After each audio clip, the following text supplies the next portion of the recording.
सदाशिवलिङ्गं सर्वसुगन्धसुलेपितलिङ्गं बुद्धिविवर्धनकारणलिङ्गं सिद्धसुरासुरवन्दितलिङ्गं तत्प्रणमामि सदाशिवलिङ्गं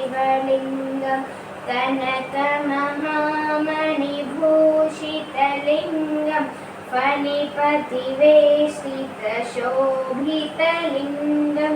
दक्षसुयज्ञविनाशनलिङ्गं तत्प्रणमामि सदाशिवलिङ्गं कुङ्कुमचन्दनलेपितलिङ्गं पङ्कजहारसुशोभितलिङ्गं सञ्चितपापविनाशनलिङ्गं तत्प्रणमामि सदाशिवलिङ्गं देवगणार्चितसेवितलिङ्गं भावैर्भक्तिभिरेव च लिङ्गं दिनकरकोटिप्रभाकरलिङ्गं तत्प्रणमामि सदाशिवलिङ्गम्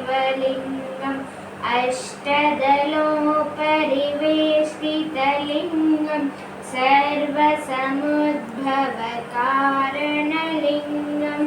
अष्टदरिद्रविनाशकलिङ्गं तत्प्रणमामि सदाशिवलिङ्गं